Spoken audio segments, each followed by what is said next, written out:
They came from the corners of Christendom. Peasants, nobles, thieves, and zealots, driven by a promise. A promise not from kings or emperors, but from God himself, that if they marched east, took up the sword, and died along the way, they would be forgiven. Not by men, but by heaven. It was the year 1096. The air in Europe hung heavy with desperation and divine fever. The Pope had spoken. Urban II's voice echoed through the forests of France and the hills of the Rhineland. Deus vult, God wills it. And so they marched, in the tens of thousands, some barefoot, some armored, many unprepared, most unaware of what truly lay ahead. They thought they were marching toward salvation, toward a holy city kissed by heaven. But what they found in Jerusalem was hell itself. The First Crusade is often painted with broad strokes, a tale of Christian glory and divine triumph. But beneath the banners and blood lies a much darker truth. A truth scorched into the very soil of Jerusalem. A truth almost forgotten. This is that story. It began not with warriors, but with words. In 1095, at the Council of Clermont, Pope Urban II stood before a crowd and unleashed a call to arms that would reshape the world. He told tales of Christians in the East being slaughtered, of the Holy Sepulchre defiled, of a sacred duty to reclaim the land of Christ. But what he offered wasn't just a military campaign. It was a shortcut to heaven. For a medieval soul weighed down by sin, this was irresistible.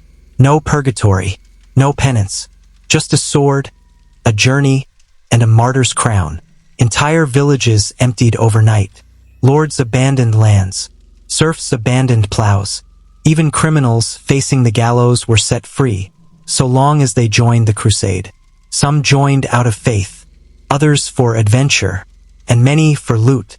Among them was a man known as Peter the Hermit, a ragged preacher with wild eyes and a silver tongue. He led what would be called the People's Crusade, a haphazard army of peasants, women, and children. They never reached Jerusalem.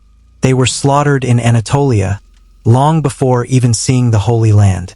A grim foreshadowing of what awaited those who pressed on. When the real armies finally arrived, armies led by knights like Raymond of Toulouse, Godfrey of Bouillon, and Bohemond of Taranto, they brought with them not just swords and shields, but hunger, disease, and desperation. The journey was brutal. Supplies were scarce. Water was poisoned or hoarded. Entire battalions died in the Syrian deserts before even laying eyes on Jerusalem. But at last, in June of 1099, they saw it. Jerusalem, the city of David, the city of Christ, a shining promise on a distant hill. But the city they had come to save did not want to be saved. Jerusalem was under Muslim control. Its defenders, led by Fatimid governor Iftikhar al-Dawla, had fortified the walls and prepared for siege. And so the Crusaders surrounded it, not as saviors but as wolves. For weeks they starved. Some drank their horses' blood. Some resorted to cannibalism. Chronicles speak of men gnawing on leather straps soaked in blood for nourishment. And then, they attacked. July 15th, 1099, the Crusaders breached the walls. And what followed was not the liberation of a holy city. It was a massacre. Men, women, and children were cut down in the streets.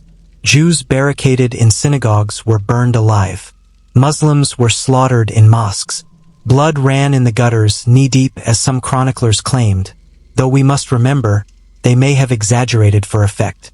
But the truth is no less horrifying. Even Christian Easterners, Orthodox believers, who had lived in Jerusalem for generations, were not spared if they looked different, or prayed in unfamiliar ways. This wasn't a war, it was an apocalypse. And yet, the Crusaders wept with joy. They marched barefoot to the Church of the Holy Sepulchre, drenched in blood, singing hymns, convinced they had fulfilled God's will. But was this truly heaven's will? Or had they merely traded one form of damnation for another? For those who survived the siege, what followed was no paradise. The city was ruined. The air stank of death. Disease spread quickly. Food was still scarce. Jerusalem was a carcass. And the Crusaders?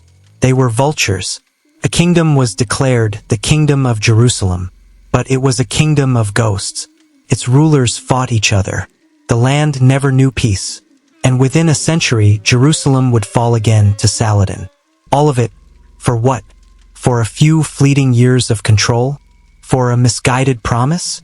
They had been told they would walk in Christ's footsteps, and instead they drowned in blood. The First Crusade didn't bring salvation. It brought suffering, not just to Muslims, not just to Jews, but to the very Christians who fought in it. It revealed something terrifying, something still relevant today, that when ideology blinds compassion, when religion is weaponized, even heaven can be twisted into hell. And that maybe, just maybe, the road to hell isn't paved with good intentions. It's paved with holy ones.